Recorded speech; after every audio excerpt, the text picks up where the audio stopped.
The Galactic Council had ruled the stars for 12,000 years. 17 species lived under its laws. They controlled trade. They controlled travel. They controlled everything. No one questioned them. No one dared. Admiral Park Doan stood on the bridge of the Everlight and watched the alien ships surround his vessel. He counted 47 warships. Each one was bigger than his colony ship. Each one carried enough weapons to turn the Everlight into dust in seconds. He was not afraid. He was tired. 11 years.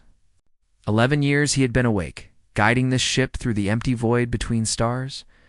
Below him, in the cold sleep chambers, 40,000 people dreamed of a new home. Farmers, teachers, doctors, children. They had left Earth because they wanted a fresh start. They wanted freedom. Now aliens surrounded them, and Doan knew that freedom was about to become very expensive. Sir Lieutenant Yoon Hannah said from her station, "They are requesting communication. Let them through." The main screen flickered. An alien face appeared. It had 4 eyes, gray skin, and a mouth full of small teeth. Its voice was smooth and calm, like a teacher speaking to a slow student. "I am Thiessen, diplomatic envoy of the Galactic Council. You have entered Council space without permission. This is a serious violation." Doan kept his face blank. "We did not know this space belonged to anyone. We are colonists. We are looking for a new home." Thiessen's 4 eyes blinked one at a time. "Yes, we have observed your vessel. Primitive but interesting. The Council has decided to offer you a great honor. Humanity will be granted provisional membership in the Galactic Council." Chief Engineer Kong Ji-ho leaned toward Doan. "Sounds good," he whispered. It did not sound good to Doan. He had read enough history to know that words like provisional usually meant temporary. "Until we decide what to do with you." "What does provisional membership mean?" he asked. Thiessen smiled. At least Doan thought it was a smile. "It means protection. The galaxy is dangerous. There are pirates, raiders, hostile species. Under our protection, humanity will be safe. And what do we give in return? A small contribution. Labor, mostly. The Council has many mining operations that require workers. Your people are strong. They will be useful." Communications Officer Baekhyun-ji looked up from her console. Her face was pale. She had been listening to the alien channels, translating their private conversations. Doan saw the fear in her eyes. "What else?" he asked Thiessen. "Simple regulations.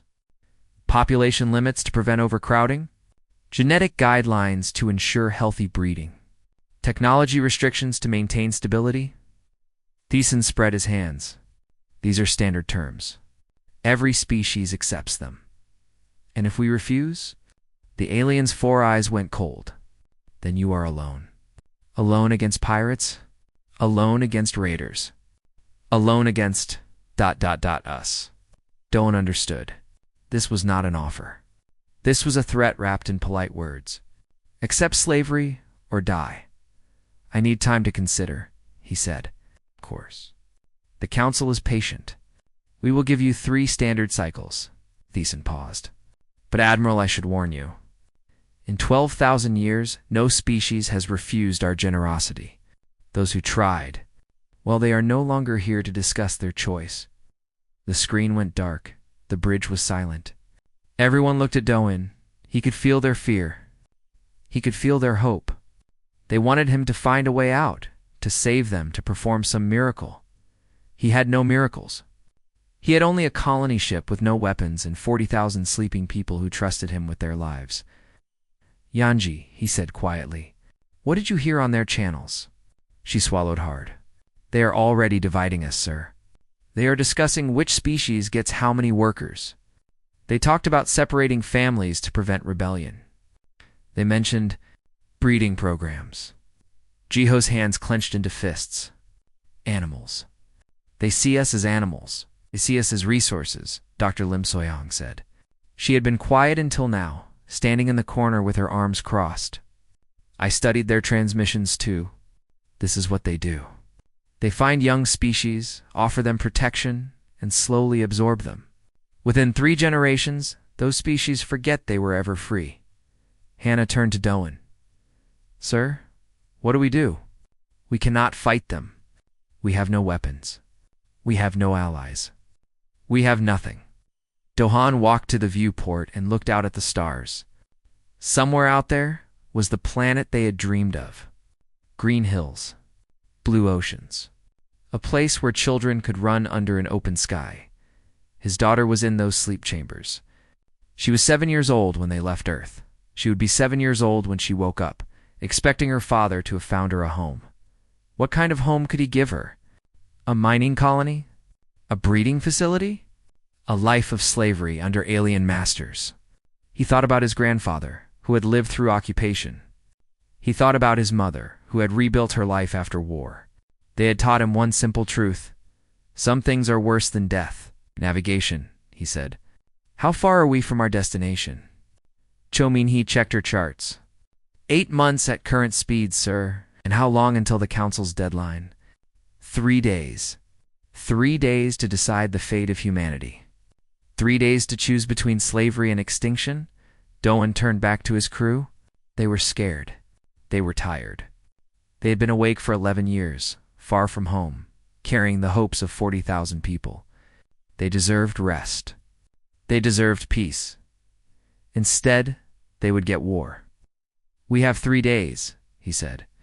I want every officer to meet me in the conference room in 1 hour. Bring ideas. Bring plans. Bring anything that might help us survive. Survive what, sir? Jiho asked. Doan looked at the alien fleet on the view screen. 47 warships. Thousands of years of experience. Technology beyond human understanding.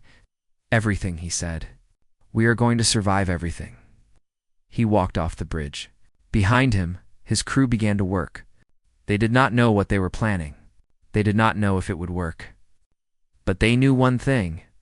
Admiral Park Doan had never broken a promise, and he had promised them a home. The conference room was small and crowded. Every senior officer of the Everlight sat around the metal table, their faces tired and worried. Coffee cups sat empty. Data screens glowed with information no one wanted to read. Admiral Park Doan stood at the head of the table and waited for silence. I will be direct, he said.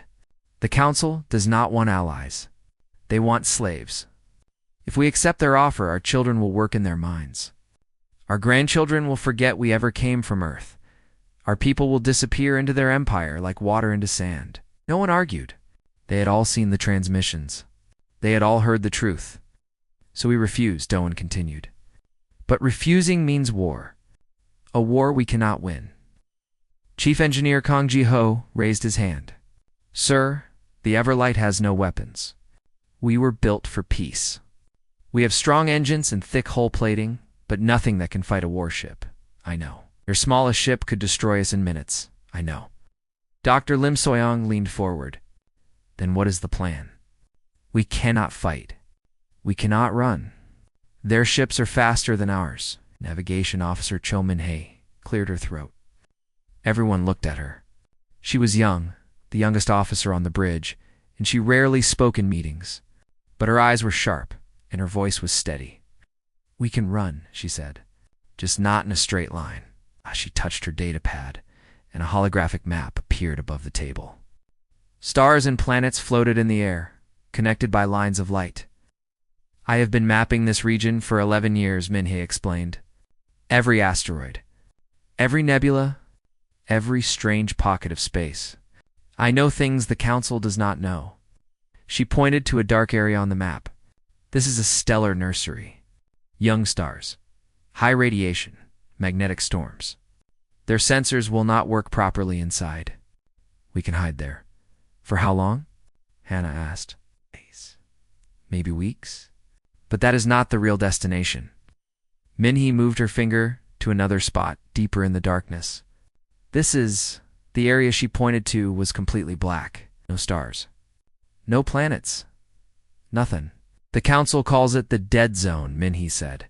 Their records say it is haunted. Cursed, they avoid it completely. Jiho frowned. Haunted. That is superstition. Yes, and I wanted to know what they were really afraid of. Minhee pulled up another image. I pointed our long-range sensors at the dead zone 6 years ago. This is what I found. The image showed wreckage, ships, thousands of ships floating in the void. Some were small. Some were larger than cities. All of them were dead. An ancient battlefield, Minhee said.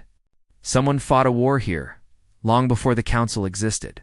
The radiation from that war still blocks sensors. That is why the Council stays away. They cannot see inside. Understanding spread across the faces around the table. Doan felt something he had not felt in a long time. Hope. We hide in the dead zone, he said slowly. We salvage technology from the wrecked ships. We build weapons. Turn the Everlight into something that can fight. Minhee finished. Communications Officer Bikunji shook her head. It is risky. We do not know what is in those ships. We do not know if the technology will work. We do not know if we can even survive the radiation. We know what happens if we stay, Soyoung replied. Slavery. Death. The end of humanity as a free species. The room fell silent. Everyone understood the choice.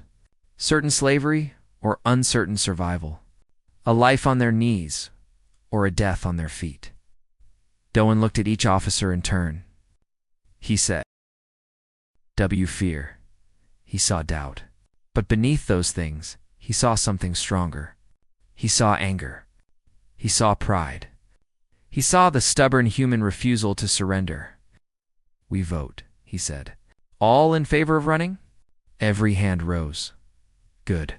Doan turned to the view screen. Now we need to tell them. 2 days later, Thisan's face appeared on the screen again. The alien diplomat looked pleased. He expected surrender. He expected gratitude.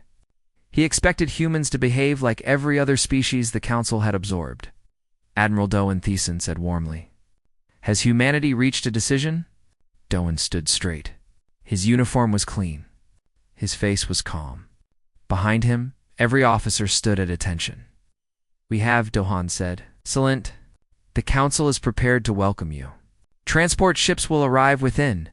Humanity rejects your offer. Thisan stopped. His 4 eyes blinked rapidly. I do not understand. Let me be clear. Doan stepped closer to the screen. We reject your counsel. We reject your protection. We reject your terms. We reject everything you stand for. This is madness. Thessam's voice lost its smoothness. You cannot survive alone. You have no allies. You have no weapons. You have nothing. We have ourselves. Doan smiled, and there was no warmth in it. That has always been enough. You will die. Maybe, but we will die free. And before we die, we will make you regret ever finding us. He nodded to Yunji. She cut the transmission. The bridge was silent for exactly 3 seconds. Then the alarm started screaming. They are powering weapons, Hannah reported. 47 ships, moving to attack formation.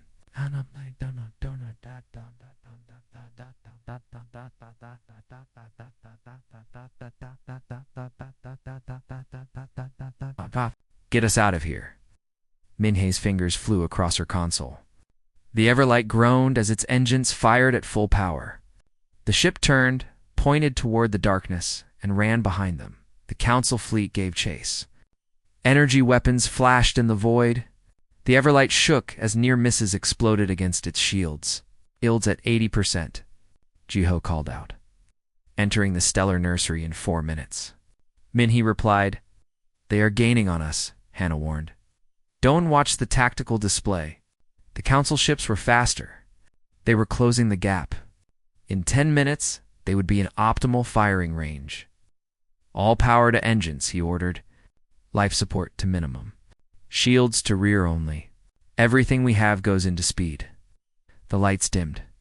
The air grew cold. The Everlight screamed through space like a wounded animal. 47 predators at its heels. 3 minutes to the nursery. 2 minutes. 1 minute. The radiation hit them like a wall. Screens flickered. Sensors went blind. The ship shuddered as electromagnetic storms tore at its hull. But behind them, the Council fleet slowed. Their sensors could not pierce the chaos. Their weapons could not lock on target. The Everlight vanished into the fire and fury of newborn stars, and humanity's war had begun. The stellar nursery burned around them. Young stars exploded with light and radiation. Magnetic storms twisted through space like angry rivers. The Everlight sailed through hell, and somehow it survived. Minhee guided them through the chaos. Her hands never stopped moving. Her eyes never left her screens. She had memorized this region over 11 years of study, and now that knowledge was saving their lives. Hard left, she commanded. There is a pocket of calm space ahead. The ship turned. A wave of radiation passed behind them, close enough to cook unshielded metal. Shields at 40%, Jiho reported. Hull temperature critical on decks 7 through 12. Route coolant to those areas, Doan ordered. How much longer, Minhee? 6 hours to the dead zone? Maybe 7? Behind them, the Council fleet waited at the edge of the nursery. They could not follow. Their ships were built for battle, not for dancing through stellar fire. But they were patient. They had waited 12,000 years to rule the galaxy. They could wait a few more hours. Admiral Doan knew they were tracking the Everlight's path. When the colonists emerged from the nursery, the Council would be waiting. This was not an escape. It was a delay, unless the dead zone held what Minhee promised. 7 hours later, the fires faded. The radiation dropped. The Everlight emerged into darkness, but this darkness was not empty. Ships surrounded them. Dead ships. Broken ships. Ships of every size and shape, floating in the void like leaves on a frozen pond. Some were twisted metal. Some were almost intact. All of them were ancient. Incredible, Soyoung whispered. The bridge crew stared at the view screen in silence. They had seen pictures. They had seen data, but nothing had prepared them for the reality. This was a graveyard. A graveyard of civilizations. Radiation levels are high, but manageable, Jiho said. We can survive here. Can we work here? Doan asked. If we wear protection suits, yes. The salvage teams can operate for 6-hour shifts. Then we begin immediately. Minhee, find us a safe position. Jiho prepares salvage teams. Soyoung, start waking colonists. Soyoung hesitated. Which colonists? Engineers first. Then programmers. Then anyone with military training? Doan looked at the floating ships. We are going to need all the help we can get. The next 3 months were the hardest of their lives. Salvage teams worked around the clock. They cut their way into dead ships. They dragged out technology they barely understood. They brought back weapons, shields, engines, computers, pieces of 100 different civilizations, all waiting to be studied. Shin Tae-young was the first colonist to wake. He had been a structural engineer in Busan. He had volunteered for the colony mission because he wanted to build something new. Now he found himself welding alien armor to a human hull. This metal is strange, he told Jiho. It repairs itself when damaged. Then use more of it. Tae-young worked 18-hour days. He ate when he remembered. He slept when he collapsed. He watched his hands become rough with work and his eyes become sharp with purpose. He was not alone. Hundreds of colonists woke to find their dreams of peaceful farms replaced by the reality of war. Some broke down. Some refused to believe. But most of them picked up tools and got to work. Oh-juan had been a software developer in Seoul. She had spent her career writing code for banking systems. Now she sat in the cockpit of an alien gunship trying to make its computers recognize human thoughts. The interface wants to connect directly to my nervous system, she reported to Yoonji over the radio. It does not understand keyboards. Can you modify it? I can try. But the programming language is completely alien. It is like trying to speak to a fish. She worked for 3 days without sleep. She wrote code. She deleted code. She screamed at her screens and threw her tools across the cockpit. But on the 4th day, the ship hummed to life under her hands. I did it, she whispered. I actually did it. The ship rose from the deck of the Everlight. It wobbled, shook, but it flew. News of Jiwan's success spread through the ship. More colonists volunteered. More ships were recovered. Soon, a small fleet of salvaged vessels surrounded the Everlight. Ugly, mismatched, and held together by human stubbornness, but the Council had not given up. Scout ships, Hannah announced on the 92nd day, 3 of them, entering the dead zone. Doan looked at the tactical display. 3 small vessels, picking their way through the wreckage. They were searching. They were hunting. Do they see us? Not yet. The radiation is interfering with their sensors. How long until they find us? Minnie calculated quickly. 2 days. Maybe 3. Doan turned to his crew. 3 months of work. Hundreds of colonists awake. A dozen salvaged ships, barely operational. It was not enough. It would never be enough, but it would have to do. Prepare for battle, he said. The salvaged fleet moved into position. Jiwan led the pilots, engineers, and programmers and teachers who had never fired a weapon in their lives. They were terrified. They were untrained.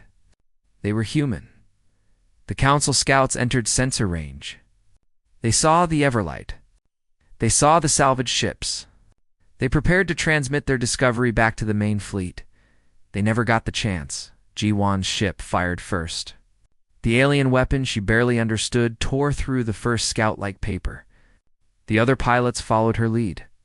Beams of light and bolts of energy filled the darkness. The battle lasted 6 minutes.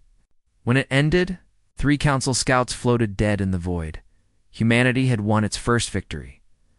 On the bridge of the Everlight, no one celebrated. They knew this was just the beginning. The main fleet will come now, Hannah said quietly. Yes, Doan agreed. They will. He looked at his crew. Engineers who had become warriors. Scientists who had become soldiers. Dreamers who had become survivors. Then we will be ready, he said. We will always be ready. Outside the view screen, the dead ships waited. And somewhere in the darkness, humanity was learning to fight. Word of the battle spread faster than light. The Galactic Council had ruled for 12,000 years. In all that time, no primitive species had ever destroyed their ships. No one had ever fought back. No one had ever won, until now. 3 scouts. 3 dead scouts. The Council tried to hide the news. They tried to suppress the reports. But secrets do not stay buried forever. Pilots talked. Officers whispered. Soon, every species in the galaxy knew what had happened. Humans had fought the Council. Humans had won. For the enslaved species, it was like watching fire for the first time. For so long, they had believed resistance was impossible. They had accepted their chains because they thought no one could break them. Now they looked at the stars and wondered, if humans could fight, why not them? The Council understood the danger. They sent their main fleet, 200 warships, the largest force assembled in 3,000 years to destroy the Everlight and everyone aboard. Admiral Park. Doan watched them come. 12 days until they arrive, Hannah reported. Our scouts tracked their movement through the stellar nursery. Doan nodded. He had expected this. The Council could not afford to let humanity survive. If one species could resist, others would try. The Empire would crack. The natural order would collapse. They would send everything they had to prevent that. How many ships do we have? He asked. Jiho checked his records. 37 operational. Another 20 that can fly, but cannot fight. Crew. 800 trained pilots. 2,000 ground fighters. Everyone else is support, against 200 Council warships with crews of thousands each. The numbers were impossible. The odds were insane. Doan smiled. Then we changed the numbers. Over the next 12 days, the humans worked miracles. Taeyong led teams into the deepest parts of the dead zone. Salvaging weapons from ships that had not been touched in millennia, they found bombs that could crack planets. They found shields that could stop stars. They found technology so advanced it seemed like magic. "This weapon is beautiful," Taeyong said, staring at a device the size of his fist. "I think it disrupts gravity itself. Can we use it?" Jiho asked. "I have no idea. But I want to try." Gi-wen trained new pilots. She had become the best flyer in the human fleet, the first to master alien ships, the first to fight and win. Now, she taught others what she knew. The ships respond to emotion, she explained to her students. Fear makes them hesitate. Anger makes them reckless. You need calm. Clear mind. Clear purpose. A young man named Han Saiyajin raised his hand. He had been a musician before the colony mission. Now, he held a flight helmet. "What if we cannot stay calm? What if we are afraid?" Juan looked at him. She remembered her first battle. She remembered the terror, the certainty that she would die, the way her hands had shaken on the controls. "You will be afraid," she said honestly. "Every pilot is afraid. The trick is to be afraid and fly anyway." While the pilots trained, Yenji worked on something else. She had been listening to council communications for months, studying their language, learning their patterns. Now she understood something important. They are not united, she told Doan. The council is an alliance of 17 species, but they do not trust each other. Some joined willingly. Others were conquered. Everyone is waiting for someone else to fail. Can we use that? Maybe. Yoonji pulled up her analysis. If we broadcast our victory to the enslaved species, if we show them resistance is possible, ... we might spark rebellion. But it is risky. The council will try to jam our signals.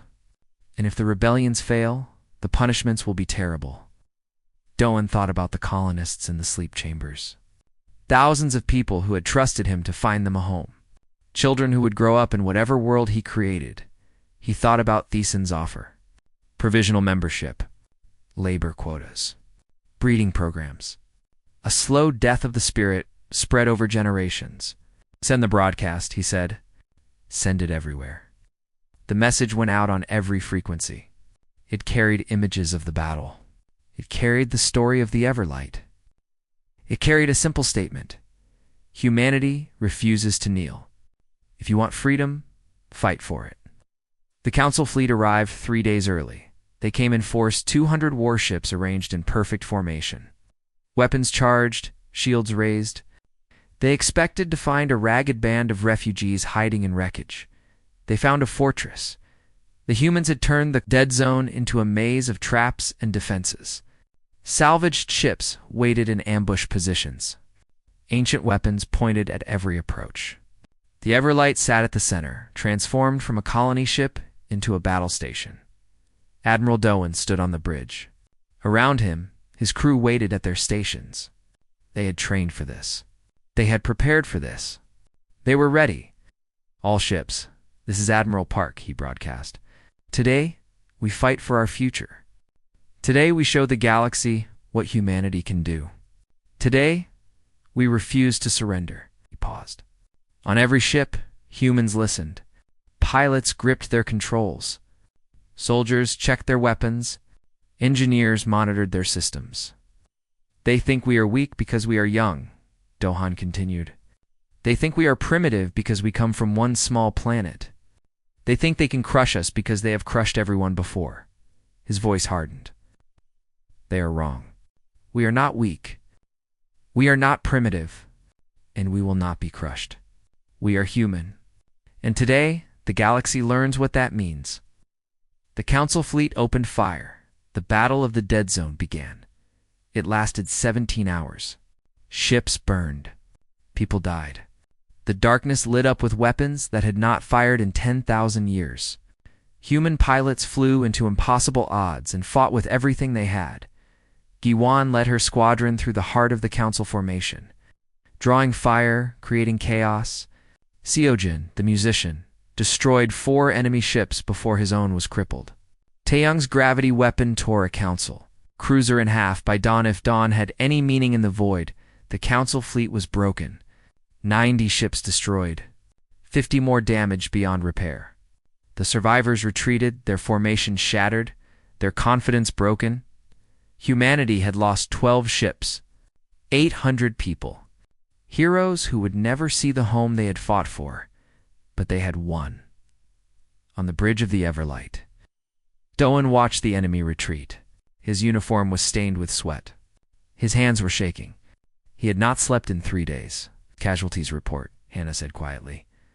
Later, Doan closed his eyes. First, we honor them. Every name, every face, we remember. In the silence of victory, humanity mourned its dead. And across the galaxy, other species watched and wondered, and began to hope. The Council had ruled for 12,000 years. It took humanity 18 months to tear it apart. The first rebellion began on a mining world called Terthus. The Cathani, a species enslaved for 600 years, heard the human broadcast. They heard about the battle. They heard about the victory. And one morning, they stopped working. The Council sent troops to restore order. The Cathani fought with mining tools and rocks and their bare hands. Most of them died, but they did not die quietly. Their sacrifice inspired others.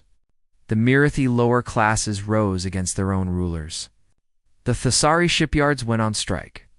The Ven, a species no one had heard speak in 1,000 years, destroyed a council communications station and broadcast 3 words across the galaxy. We are awake. General Park Doheny had earned the title. Now watch the chaos spread from the bridge of his new flagship. The New Dawn was humanity's first purpose-built warship. It's constructed in the dead zone from salvage technology and human determination. It was beautiful. It was powerful. And it carried a message in its very existence. Humanity had not just survived. Humanity had grown. 3 more species declared independence yesterday, Captain Yoon Hana reported. The Narathi, the Salvani, and the Jeth Collective. From the Council? Confusion. They tried to send peacekeeping forces to Narathi, but the Mirathi faction refused to contribute ships. The Thessari accused the Keth hegemony of incompetence. Everyone is blaming everyone else. Doan allowed himself a small smile. This was what Yunji had predicted. The Council was an alliance of convenience, held together by fear. When fear failed, the alliance crumbled. What about Thiessen? Hannah's face hardened. Executed. The Council blamed him for losing the first battle. They said he misjudged humanity. He did misjudge us. Yes, sir. He did. Months passed. The rebellion spread. Human ships appeared at the edges of Council space, offering support to anyone brave enough to ask. They brought weapons. They brought supplies. They brought something more important than either. They brought hope. On a small world called Virith, Ojuan landed her ship in front of a refugee camp. 10,000 Virati had fled from their council masters. They were starving. They were dying. They had nowhere to go. G1 opened her cargo bay and began unloading food. Why? An elder Virati asked. His eyes were clouded with age and pain. Why help us? We have nothing to offer you. Ow. Guan thought about the question. She thought about Earth, which she would never see again. She thought about the colony ship, which had become a battle station. She thought about her parents, sleeping in cryogenic chambers, waiting for a home that might never exist. Because we know what it feels like, she said finally. To be alone. To be afraid. To think no one will help. The elder stared at her. You were never slaves, no. But we almost were. Jiwan looked at the sky, at the stars that had seemed so threatening a year ago. Someone offered us a choice. Slavery or death. We chose a third option. Now we offer that option to everyone. What option? Freedom. She smiled. It is harder than slavery, more painful than death. But it is ours. The final collapse came faster than anyone expected. The council met for the last time on their ancient station, a structure that had hosted diplomatic conferences for 12,000 years. 17 species had built it together. Now representatives from 12 of those species sat in empty chambers staring at each other with hatred and fear. The other 5 species had already left. 3 had declared independence. 2 had been destroyed in civil wars. The meeting lasted 6 hours. They argued about blame. They argued about strategy. They argued about whether humanity could be negotiated with, defeated, or survived. They never reached a conclusion. On the 3rd day, a Mirathi warship opened fire on a Keth cruiser. No one knew why. Both species had been allies for 3,000 years. Both had profited from the Council's rule. But profit means nothing when fear turns to anger. Within a week, the station was destroyed. Within a month, the 17 species were at war with each other. Within a year, the Galactic Council existed only in history books. General Park Doan did not celebrate. He stood on the observation deck of the New Dawn, looking out at a universe in chaos. Somewhere in that chaos, the original colonists had reached their destination. A planet they had named Juhong Freedom's Journey. They were building homes, planting crops, teaching their children to walk under an open sky. His daughter was there, 17 months old in her memory, woken at last from her long sleep, taking her first steps on alien grass. He had not seen her since before the first battle. He might never see her again, but she was free. That was enough. Hannah joined him at the viewport. She looked older than she had 2 years ago. They all looked older. It's the last Council Loyalist fleet surrendered today, she said. It is over, is it? Doan shook his head. We broke their empire. Now we need to build something better. Can we? I do not know. He turned to face her. But we have to try. We cannot just destroy the old order and walk away. We have a responsibility to what comes next. That sounds hard. Oh, it is. Doan smiled a real smile. Tired, but genuine. But we are human. Hard is what we do. In the weeks that followed, humanity began its greatest challenge. Not war, not survival. Something harder. Peace. They built alliances with the freed species. They established trade routes. They created a new council not based on fear, but on cooperation. It was messy. It was difficult. Species that had been enemies for centuries had to learn to trust each other, but slowly, carefully, a new galaxy began to emerge. Guan became an ambassador. Taeyong designed space stations. Saiyajin, the musician, wrote songs that played on 100 worlds. Yunji translated languages and built bridges between cultures. And Doan finally went home. He landed on Juhong on a spring morning. The sky was blue. The air smelled of flowers he did not recognize. A little girl ran toward him across the grass, her arms outstretched. Daddy. He caught her. He held her. He felt her heart beating against his chest, strong and fast and alive. I promised you a home, he whispered into her hair. Do you like it? She pulled back and looked at him with serious eyes. Her mother's eyes. The eyes of a child who had slept through a war and woken to a new world. It is beautiful, she said. Did you make this? Doan looked at the sky, at the stars, at the future they had built with blood and tears and stubborn human refusal to surrender. We all did, he said. Together. Of them, ships passed through the heavens. Human ships. Alien ships. Ships carrying traders and explorers and dreamers to 1,000 new worlds. The galaxy had changed. Humanity had changed it, and this was only the beginning.